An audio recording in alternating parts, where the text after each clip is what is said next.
welcome to Let Them Talk. I'm Paul DiRienzo, your host, and joining me is Dana Beal, returning to our show, and we're going to talk about Ibogaine, drugs, and politics, and all those kind of interesting things. Welcome to the show, Dana. I'm glad to be here.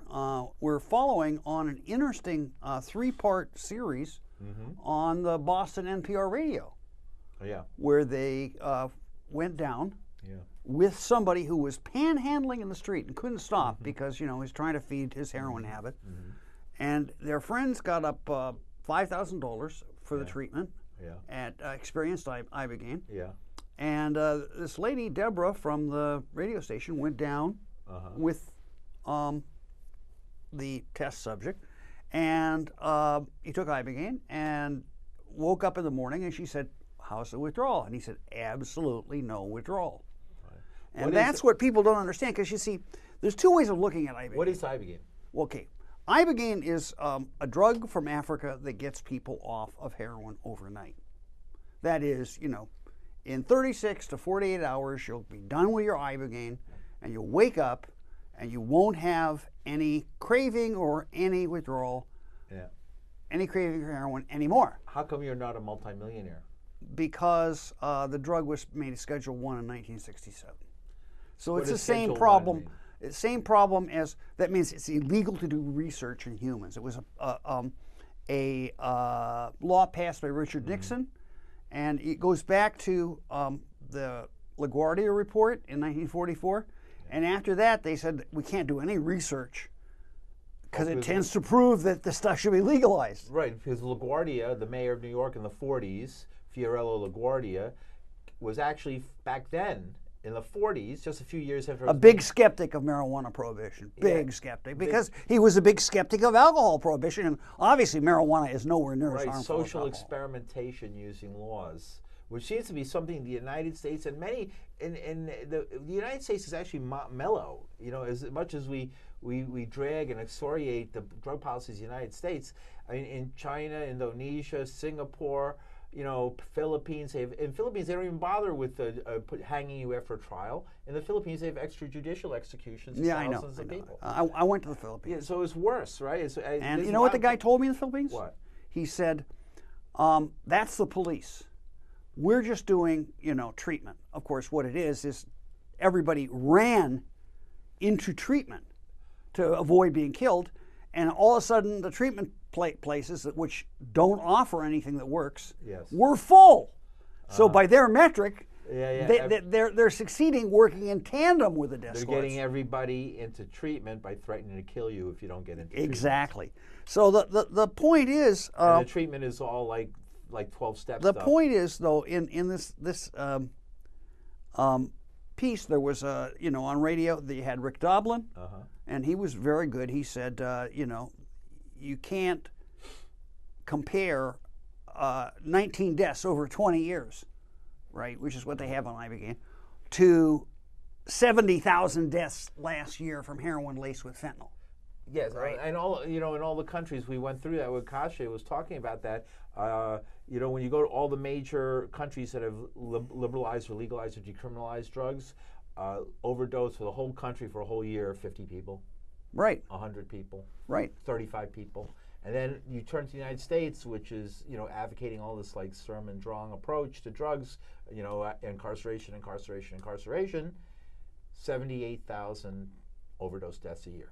Yeah, well, there's also fentanyl, which wasn't there before, and Well, it's that- really are you agreeing with it's really with exacerbating. Foreign No, countries because are they doing it? make the fentanyl here.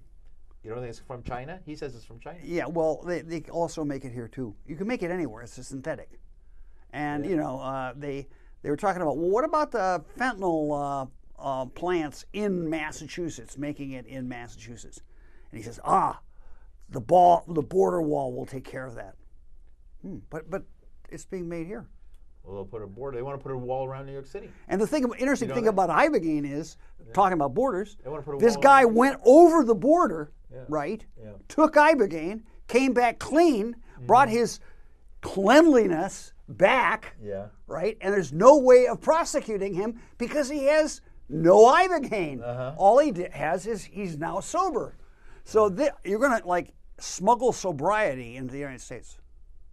That's going to be really hard to close. prosecute. Yeah. It's going to be very hard to prosecute, Paul. Yes. Well, you're going to have to prosecute people for being sober. And say, what? How did you you get to be sober? You combine that kind of Trump's megalomania and his narcissism with the vast resources of the United States government, and they could darn well try. Well, anyway, on this WBUR special, they had this lady, Bertha Madras. Oh, Boston University Radio. Yeah, that's it. Boston University Radio. They had Bertha Madras, and she's from Harvard, and she's a lady professor who has the singular distinction of having been on the President's Opiate Commission and in the room in that meeting with Jeff Sessions and Ed Meese, with Patrick Kennedy, the anti-marijuana guy, where they decided they were going to like recriminalize marijuana. Yeah. So she said, this is just a great quote, I can't get over it. She said, what people should not be desperate for is a quick fix. We have wonderful treatments in this country, right? As Alan Clear said, what one? Tell me what they are. Yeah. We don't need to take chances, right? Now, Dan, I wanted to ask you a question. You have somebody who gets a quick fix every morning for their heroin sickness. Yeah, it's called heroin. Yeah, it's called heroin. You gotta get a quick Heroin's fix. a quick fix for your sickness every morning. So the point is, you got somebody, and you're saying, this morning you're getting up and you're a new person, and you're going to listen to my moral stricture, and you're going to not seek a quick fix anymore. Right. The genius thing about Ibogaine is that you have this capsule that you eat instead of injecting, and 30 minutes later, your heroin withdrawal goes away, never to come back. You're leaving a big part of it out, though. Well, yeah, but the most intense acid trip you ever took. No, it's not. But it's not really quite like acid. It's a waking dream. It's not exactly like LSD. If it was like LSD, people would get off. An exotic. People would be getting off their heroin, taking exotically LSD. Erotic experience that's in violation of the Judeo-Christian mores of conservative America. I'm saying you're having too much fun. You're looking at it. No, but you're looking at it. You sin. And you're talking about. Now you're having fun. You're talking about kind of surface effects when the real basic thing is this is an ultra rapid opiate detox. And who cares if he has a few side effects? Well, some people would not take the 3-day, trip. Well, it isn't that. It's about 4 to 6 hours of really intense stuff. But people are on their back for a couple of days. No, well, yeah, that too. But that's because it works on the inner ear, balancing. Okay, a certain type of freak person who's not motivated by the religious strictures of 12-step programs and, save your soul from drugs before the evil weed is like the devil incarnate. People who don't go along with that, and it's a minority. Most people do go along with that, unfortunately. We live in a very holy roller society and era in history. But, some people don't like that, and they turn to Ibogaine, right? It's a animist religion from Africa. It sort of stands against everything that the government says the Judeo-Christian America what you're doing is you're trying to like emphasize the controversial. Right. When heroin is controversial to begin with, Paul. So, okay. So you're separating it based on what? Well, so the fact remains what I was just saying. Certain people aren't going to want to, do a Dimitri trip with a bunch of people banging on drums and we don't have to. That's not the way we do it. And then visiting and seeing your actually, whole it's a lot like it's a lot like just taking a nap on the couch. There's no visions. Well, you take a nap, you dream. What do you dream? Well, I am not going to serve as the censor of your subconscious. I'm not in charge of your subconscious, dude. It's up to you what you dream. What are the type of reports you've received about what people have seen as they've dreamed? Being that you talk to a lot of sometimes people see stuff in their past, like this is actually one of the really good things about Ibogaine. People experience seeing the cue that's causing them. The cue. The cue that's causing them Are to. you talking about the cue that's showing up in the Trump headquarters? No. The thing. The other cue. CUE. Not Q. Not letter Q, CUE. Right. These days you Like have to be cue careful ball. which conspiracy you're latching onto. But they see it as if it's like illuminated in a spotlight. Oh, like the cue, The thing that's causing them to react subconsciously. Right. You know, somebody once said the best actual way to understand addiction is somebody buying cigarettes who spends a lot of time contemplating their quitting cigarettes, but they find that their feet are walking them down to the corner where they aren't even really aware of the fact that they're purchasing cigarettes until they're making change, right? So it's all kind of in their hindbrain. And Ibogaine kind of illuminates that, moves it through the midbrain into the prefrontal cortex, returning executive control. Okay, that's the scientific physical description, but most people who experience it are amazed by the dreams. Well, no, actually it's a lot of it's panoramic stuff of your life. What do you mean by panoramic? It's like a panoramic experience, and you see things from your life, things that caused you to be the way you are, caused you to do what you're doing. Now, I've heard Ibogaine people say it's like being taken to the principal's office. They say a lot of things, but you know, and like about all your problems in life, you know, or like run before your eyes. Yeah, but that's what you want. Well, that could imagine if you had PTSD. I mean, wouldn't you know? You're going to see all the for some civilians reason you murdered people from who've taken people who've taken it for PTSD get a lot of relief from the PTSD from Ibogaine. Really? That's one of the indications for Ibogaine is PTSD. That it could be used for treating people with PTSD. And we're also using microdoses for both stroke damage and for Parkinson's, because Ibogaine has a nerve growth factor that it undergoes a 12-fold increase in the first 6 hours that just causes your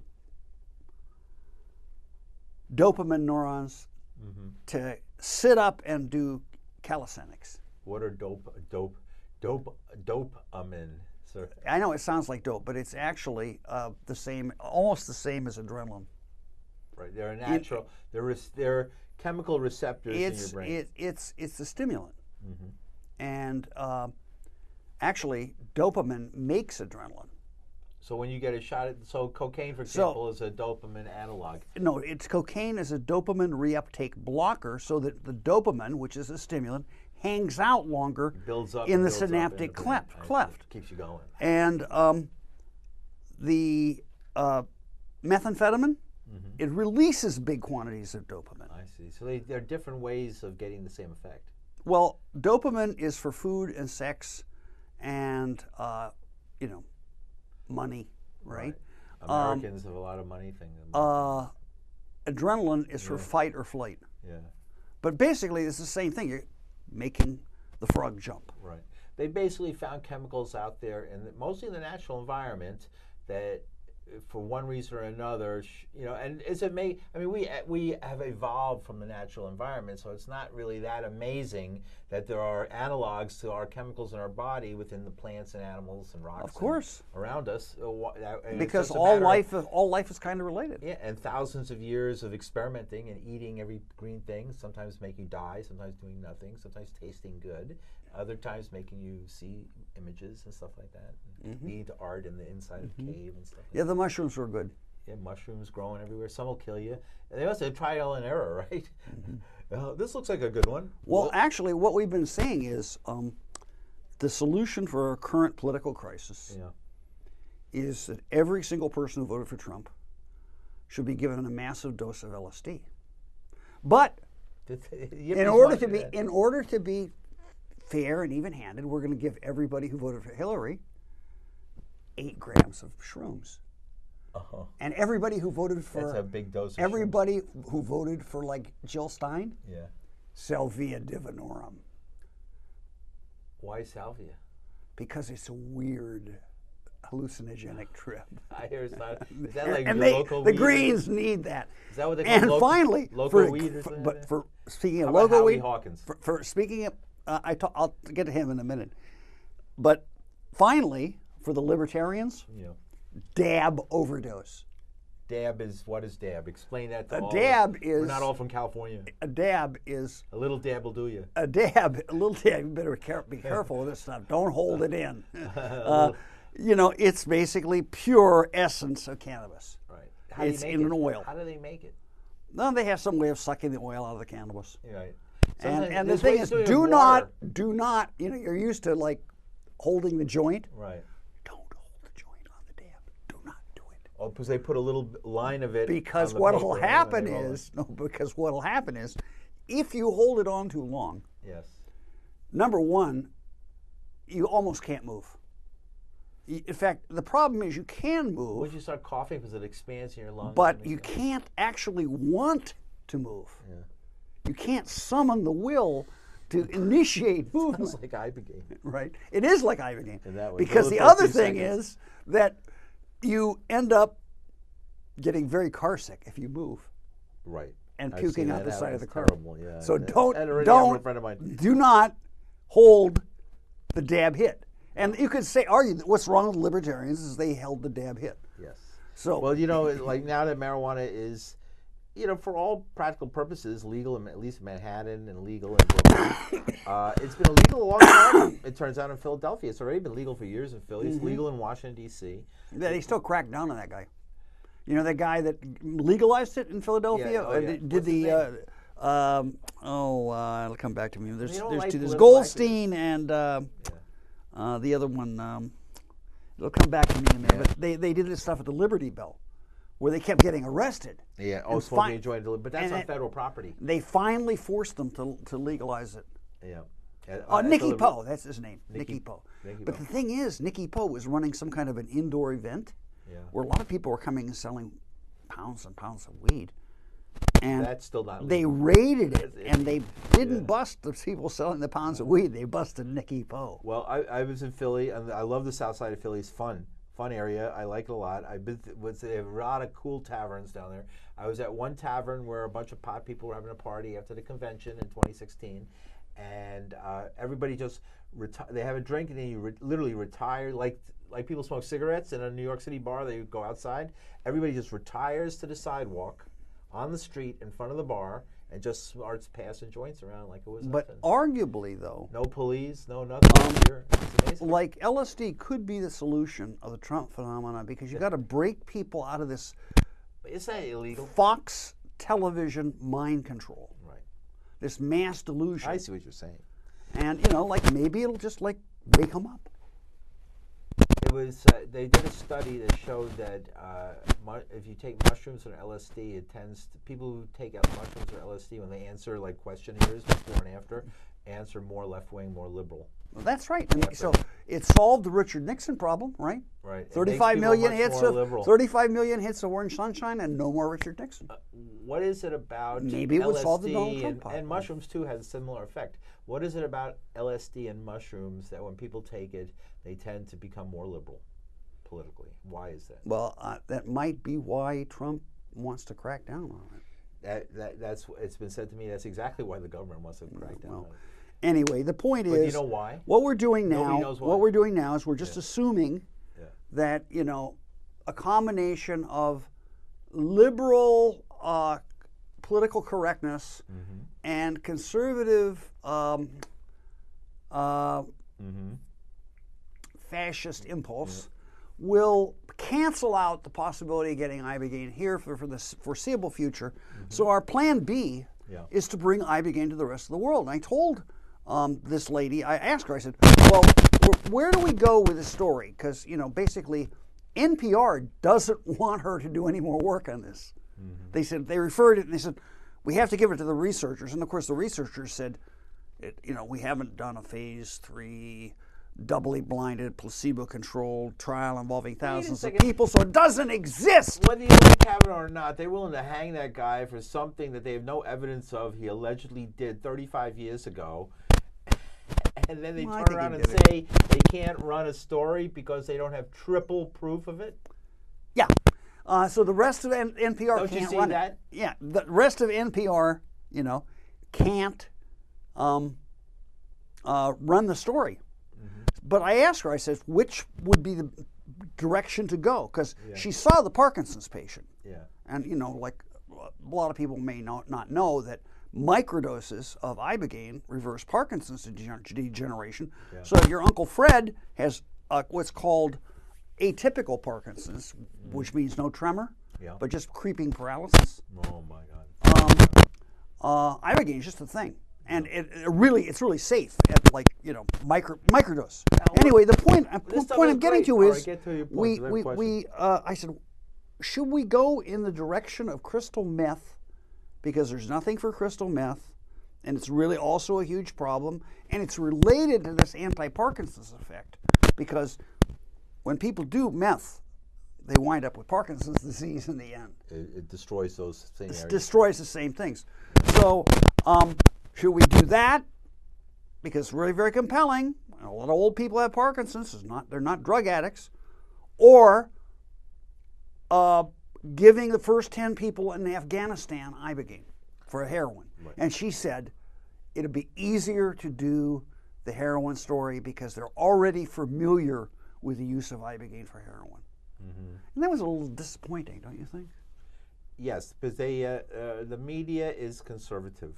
If you haven't noticed it, reporters tend to be, for all the talk about the they tend to report each other. Right. They're afraid. Listen, if you're not, you get a job that has a paycheck, and that check comes through with no problems if you do boring, uninteresting, but typically available stuff over and over again. Puppy dogs, right. motherhood, If you think apple pie. You saw, right. If you, just because you saw a movie like the American Flag, like All the President's Men, where Woodward and Bernstein courageously go off to expose, they're still doing it. Right, if those two are the only ones. Yeah. Anyway, go on. Woodward is the only one left who's doing it, right? Because there's nobody wants to do it. It's not what I want my check to come every 2 weeks. That's what my responsibility is. And to be honest with you, all that romantic stuff from the movies does that explain is not Fox? Really how it works. How does that explain Fox News? Because Fox News, because they do have an attitude. They are pushing. Yeah, because they're just from the Roger Ailes set them up from the beginning as a propaganda arm. They had no precept to news. News happened because some news gets into it. Occasionally, they actually find a story. There's some professional news people they hire from here or there who occasionally do their job and fall over a story, even at Fox News. But it's not the reason why they set up. Just read any biography of Roger Ailes. There's many of them out there.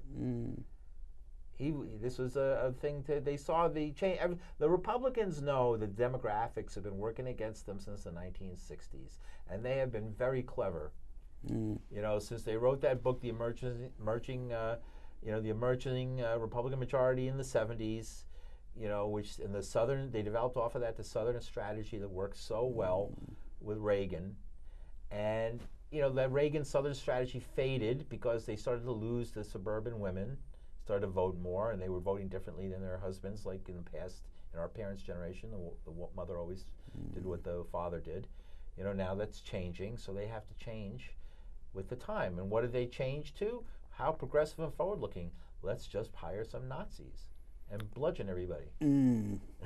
Let's get the Proud Boys in. Well, no, I heard a rumor, though, right, about our good friend Randy Credico. What? We only got 3 minutes. That he might not be in as much trouble as we thought. Right. That, everything apparently the story is that Assange was like kind of plan B. And that wasn't even the main connection between the Trump camp and Russia. So we kind of let Randy off the hook. Right. And I saw Randy on Sunday night, and I said, Randy, I really feel bad for you because you're in more trouble than me. I mean, I'm one of 22 pounds of marijuana in California, which has been legalized pot. Yeah. I mean, so don't be the last person. Right. What I'm saying is, in the war, their 220 pounds is a healthy kind of a case. 22 pounds is so small and insignificant, and this guy, poor Randy, is like basically facing charges of espionage or something, right? But he said that when he got in there, they already had. I mean, they didn't even need his testimony. He went in there and they already knew everything. Had everything. They had every email he ever wrote. You think I'm telling you, apparently I know this now, folks out yet. there in television land. All right, every email you've ever written, every search on the internet you've ever done is not only still exists, but the FBI, if they wanted it, they have it. They have it. They have it. Boom. Right. So everything. the point I'm making, it's the end of the show, is that the big formative experience in me and Paul's life was the movement, right? Got rid of Richard Nixon, a really bad president. Right? That's true. That's how I started my political career. And like we've been reliving that moment, Bronx. and it didn't work with Reagan. Yeah. And then like fucking Bush was pathetic, But Trump actually it was really rises bold, to the level of really offending. So let's see if they got the stuff on him, man, because I guess it'll be a drag having Mike Pence as president, but I can live with it. Well, he'll be weakened. Yeah, he'll be weakened. He'll be so weak. I mean, the thing is coming in, already Trump is obviously very weak. He's trying to make up for the fact that he came in as the weakest president in history. He's been trying to get the Proud Boys and all these idiots behind him to try and boost it up. He's succeeded in some degree. No, they all just got arrested. Didn't they just get arrested today? Right. It's going to happen because the Democrats are angry, But the problem with the Democrats when you rely on them is they never use the right reason. Well, I got 20 seconds, Dana. What do you want to leave for people? They always bust people for the wrong reason, a petty reason. Watergate instead of murdering, that one thing, that picture of Uncle Sam looking back over his shoulder. The Nazis and the Klan and saying "you again," and he's like picking up a wrench. Vote, folks. Just smash them.